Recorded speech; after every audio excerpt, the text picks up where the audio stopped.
All right, we're gonna try to get some stuff done out here. It is Sunday. Mowed the grass this morning, man. I know y'all, like, after you out there in that heat, we have heat indexes here over 100 all the time, and you just out there, and I actually push mow y'all my yard, and you mow that grass, and then you come inside and get slightly cleaned up, and you hit that AC. I mean, you just don't feel like doing nothing, dude. But we only got so many minutes in a day, hours in a week, right? So you got to make yourself, if you're going to achieve anything in life, you got to make yourself get up and do it even when you don't feel like doing it. I didn't get where I was at by just waiting till tomorrow. So we're going to get at it. I want to get this thing off blocks so freaking bad.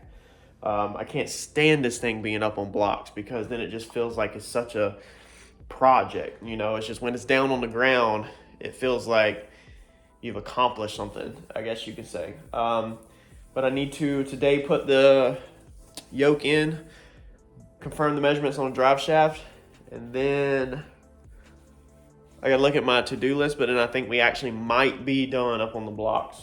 Might be able to get it down and work in the trunk and some other stuff a little bit. So I think that's the first thing I'm gonna do because it is also easier to work up here in the engine bay when it is back down.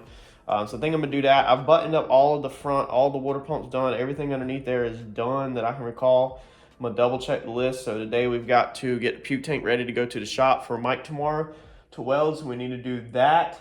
And we're probably gonna work on the throttle body and the throttle cable. So we're gonna bust all that out. But let me pull this measurement. If all that looks good, I do need to do the alignment on the front end, but technically I can just jack the front end back up and do the alignment. Yeah, let me get at it. Man, I wouldn't have believed that if you told me. So pull the measurement on the drive shaft, and I was getting 45 inches from center of U-joint to center of U-joint before we changed the 4-link brackets and before I changed from the factory Turbo 400 yoke to the Strange yoke. Now I'm getting 46. Once again, Mike has just like that common sense. Mike ain't never built a race car in his life, but he just has the common sense. And like he said, don't order the drive shaft until you have all your pieces in place. Then measure it and see if you get the same. Now, we could have ordered 45 and we still would have probably been doable, but an inch is a lot. So we're going to order a 46-inch drive shaft now. Thank God I did not order the 45-inch one. The yokes look a little tiny bit different. Basically, if you take the yoke and push it all the way in, the part that butts up to the transmission on the Turbo 400 goes in deeper than the Strange one, has a little bit more of a shoulder to it. So I push mine all the way in and then pull it out 1 inch, and now I'm getting 46 instead of 45. So slight difference in there. I also measured your back tire to your front quarter panel on both sides. They're only off about 1/8 of an inch because we haven't done the alignment on the rear or nothing. Everything's just set kind of decently square. So that's perfectly fine. That's the center. You know, if your rear rotates like this or like this, the center should about stay the same roughly because that's a pivot point.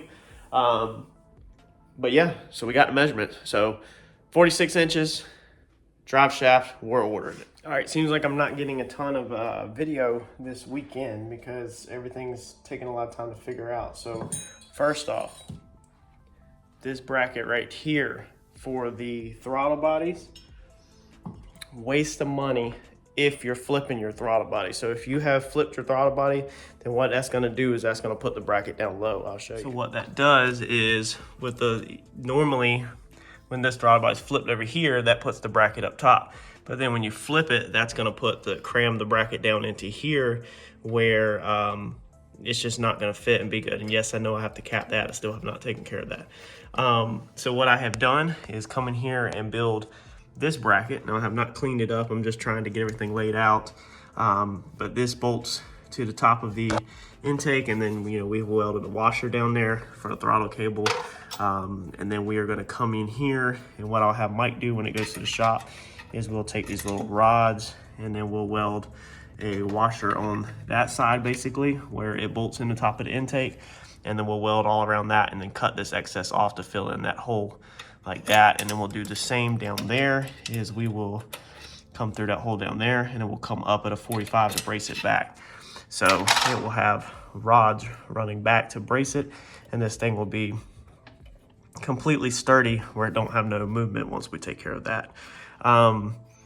So we got the cable laid out, that's where it needs to fall. Originally I was gonna go off of this hole down here, but I have decided against that. I kind of wanted to hang something off the intake so it would be out of the way and not interfere with that bleed off or anything down there getting in the way. So that was the solution. So that bracket for the throttle body, the Holly bracket or whatever, was a complete waste of my money and time. So should just built something from the start, but I was hoping that I could just get a simple bracket and bolt it on and be done with it. So if anybody needs a Holly Sniper intake throttle body bracket, hit me up in the comments or the emails in the description. It basically goes like that. You know, and like you can see right there, it puts it up top. So if you were to flip it around, obviously it would put it down low in this corner over here. So it's not going to work really good for the flipped intakes, but besides that, it would work amazing for anybody running a normal one. And that is for the, let's see if it says it on here, I think it's 90 and 98 millimeter. There's the part number, 90 and 95 millimeter throttle bodies. So that's how it goes on, but not going to work for my application. So I'm going to see what I paid for it and probably list it in our eBay store online and try to recoup my money back on that. I think I'm going to take another break. Been out here for a couple of hours. We got that figured out at least. Got it back off of the blocks, so got it down low. The the limiter brackets were wrong again. So these were down low, and what it was is that the limiter couldn't collapse enough, so I had to put these up high. So I don't know if this thing is going to end up having trouble twisting on here or not. You know, me and Mike may have to go back and weld something at a later date on that to get that right. But at least for right now, it's an excellent way to be able to figure out exactly what works. I can jack the car up right now and it holds it perfectly fine. It does not rotate. I've got a lot of bite on it. You know, I could switch over to the 2 clamp one, but for right now it works. This one is indexed up higher because the car on this side is lower. Nothing has been adjusted, but the shock sensors are back on there. And one thing that bothered me about these shock sensors, this side does not thread into the body no more than that. It just barely threads in. So I had, at first, I've got a little bit of shaft hanging out down here. At first, the problem was that it bent the bolts. So just like on the back, when it went down, it actually bent the bolts up like this, and the bottom went down because the shock sensor was longer than the spread wanted to be right there. So all of that had to be changed again or adjusted. So trying to figure stuff out. That's the problem with these this thing being in the final stage is, you know, these, when it comes off of the jack stands actually and you stand on the front, you squish the front down, you start figuring out things that need changes made to them. Look at that, finally, no more 2x4 back here. I took the time this afternoon to weld the simple little thing that we had talked about in one of the actual previous videos, where it's just a little Y thing and then it goes down in there in that nut cert that we put in, if you remember that video. And then that's what the deck lid stays open on now. And then you can just lay that down in the trunk. Me and a couple other people in the comment section did talk about, you know, like the clips, mounting the clips back so you can clip it in place. But yeah, whenever you have to open the trunk lid, just throw your prop in there, and at least it you don't got some ghetto broom handler or 2x4 laying back there. So got the puke tank taken out of it. We're going to take that to the shop. Just texted Mike, told him we need a 2-inch hole saw for tomorrow to make sure that he brings it from his house. So hopefully we can get all that done tomorrow. We're going to tie in the coolant overflow line that comes from the front. He's going to weld a bung in where I can put that in, I have everything. So hopefully if we can get that done tomorrow, and maybe tomorrow night I can get the puke tank put back in the car and clean up all this mess that's back here, and I think we'll be done in the trunk. So we're coming down this checklist. All right, so we have finally pulled our panel out of the car, and we are going to address this map sensor that y'all had recommended. So if you're new to the channel, this is a GM style map sensor. We had some issues with this a while back, and everybody was concerned about the nipple breaking off. So if you scroll back in some of the videos about the Comet, you'll see all kinds of comments in the comment section about the concern about the nipple breaking off. So I had bought this from somebody on Facebook. If anybody needs the seller's name or link, I can send it, or I might post it in a video if I can pull it up real fast. But it comes with this, and it comes with an O-ring, and it comes with these screws. So what you're gonna do is your O-ring goes right in there, and then this sensor will just sit through there like that, okay? So it's a loose fit, but then what happens is, you can see that gap? When the bolts pull this up tight, it's gonna squish that O-ring into, okay, the sensor like that, so that it seals it up with a airtight seal. And then what you're going to do is you're going to take this item right here, okay, this, I can't remember the size of it, I will write it on the screen. No, I think it was a 1/4 inch NPT, which is that threw me off because I've been using an 1/8 inch NPT. And then this is the same push lock, 1/4 inch push lock right there for the line, the vacuum line that's in the car. So we're gonna go screw this in, tighten this down. We'll probably do this side first because it looks like this will eventually bottom out. So we will we'll start this one so it centers it, and then we will tighten the bolts down in the other side and get this thing mounted up on here. All right, so that's what it looks like when it's done. I just riveted my mount to there. I didn't use the old thing. Now I did go ahead and put a bolt in this one right here, just so that when you're pushing this in, it, you know, stays equal. Because if you didn't put something there, then you would be kind of flexing the sensor down like that, putting strain on the rivets. So it's kind of a poor design. Should have had another mount on this side, but that fixed it perfectly fine. So of course you just need to be careful pulling out on it. It's nice and secure, but at least now when it's under the car, you can put some force to push that push lock in. You don't have to worry about messing anything up. So I'm gonna get this back in the car. All right, so that's easy enough. Another item off the checklist. Got it back in the car, mounted up. Y'all be happy with that. I'm happy with that. All right, so the battery keeps dying in the car. So I use it for the LED lights and stuff. I've had the battery in the car for about 2 years. It is actually just one that we got out of like a flip car and brought it home. So it's just like a regular Advanced Auto Parts battery. I was gonna go with a lighter battery, but being it's a street car, back then I was gonna have AC and stuff like that when I was looking into it. Now I'm not gonna have AC, not gonna have windshield wipers, nothing on the extra draw. So I was looking at the XS Power 14 volt AGM style battery. If you look the specs up on that battery weighs in at 48 pounds. The Advanced Auto Parts battery that I have in there now actually weighs 37.8 pounds. So it is almost 10 pounds lighter to put an Advanced Auto Parts battery in there instead of the 14 volt AGM style battery. So looking for y'all's recommendations, what you think I should put in here. You know the electronics in the car is Holly, LED headlights, LED lighting, no AC, do have a water pump, fuel pump, all that stuff, electric water pump, electric fans, electric transcooler fans, electric radiator fans. What battery do you think? Drop that in the description below. I love to cut weight. Anywhere I can cut weight. You already know that if you're not new to the channel, but it's going to be an alternator car, so it does need to be able to be drove on the street and take a charge with an alternator. You know, and if it's going to be close to 38, 40 pounds, which is pretty much what an Advanced Auto Parts battery about that size for. I just have a regular like Jegs plastic battery box in the trunk.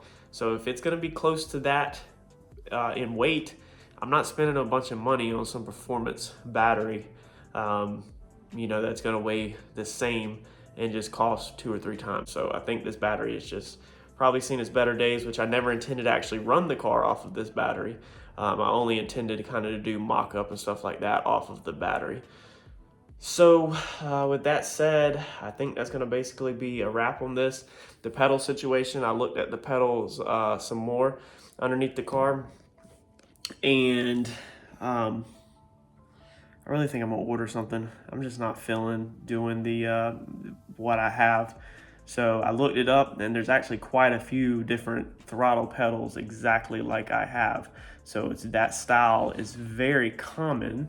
But I'm gonna have to fab a piece for a round piece for the cable to go through. You know, the little end on the cable. Let me show you that little piece right there that obviously, you know, a washer or something needs to go through there so you can adjust, you know, tighten it down or whatever. And then that clevis goes on the pedal. So I'm gonna do more research tonight, which the clevis would go perfectly fine on the end holes right there. But the problem I'm seeing now is my freaking bar through the pedal is right in the way of the bar that holds everything up. So I was not, this is the first car for me, so I was not 100% thinking of how the throttle cable mounts. And well, that ain't gonna work. So then I'd have to fab something else that kicks off to the side of it. So I think we might just try to buy another pedal. I got that one for dirt cheap in a kit. It was like $15 to $20 literally for a random kit of a bunch of old stuff. So I think that's gonna be a wrap on this one. The to-do list, just so I can let y'all know. We don't have a lot left, like nut and bolt the car. Of course, we got to do the transmission stuff. We got to take it back to the shop for that, but there's not a lot to do. I did put the order in for the drive shaft this afternoon, so it is Sunday afternoon. The drive shaft is purchased, it is paid for. So that completes, man, I hope I'm not messing up. That completes everything on the car. We have purchased, I believe, everything. So that's a clapping moment right there within itself. Now all we got to do is just finish up the odds and ends and, you know, go get the wiring, headers, tuning, suspension tuning. We should be good. Got to still do the alignment on the, or get the front end working better. I'm gonna pay somebody to do the alignment. I can do the alignment, but the guy that I'm gonna go see to do the suspension setup, he includes an alignment in there with it. So there's no reason for me to sit underneath this car messing with the alignment. Zeus tabs, we gotta do the Zeus tabs for the wing back here, but that's minor and modify the parachute mount. But both of them are not stopping the car from running or going somewhere. So by the goal is by this coming weekend, July the 4th weekend, I think is this weekend, is to have, we should be able to push this car outside. I don't know if I'll be able to, maybe one afternoon, push this thing outside and wax it, maybe on actually July the 4th. So push it outside and run over it again with a buffer. Oh, we got to do the second hood pins, the second set of hood pins, and finish the fire lines. We do got to finish the fire lines. So we're going to work on that stuff throughout the week. But hopefully we can bring the race trailer home this weekend and wrap up the interior. I also ordered the winch for the race trailer to winch the car, and I ordered that today. So I've already spent like freaking $1,000 a day on this crap. So hopefully this coming weekend, we'll bring the race trailer back home and we will complete the inside where the car can be loaded in there and it can go to Jason's in enclosed trailer is what I'm kind of shooting for. And then we'll just work on it odds and ends. Me and Mike's got to get that door fixed, and then we'll be painting outside, and you know, y'all see more progress made on the trailer. So stick with me. We're getting close now. We should be, man, I feel like we're we should be less than 30 days away from going to headers. Jason said the end of June, beginning of July, but he is running behind on some other projects. So come, not this weekend, but after that, man, I feel like he could call me anytime and be like, bring me the car. So I want this thing in the driveway on July the 4th, washing, waxing it, and this thing's clean. And then it will just be little odds and ends when we get free time here and there. Maybe, I was gonna say, maybe we'll take this thing to the shop at the end of this week or next week. We'll probably I don't know. It's got to go to the shop for transmission stuff. Anyways, like, comment, subscribe, share. Hang in there. We're about to be wrapping this thing up really soon.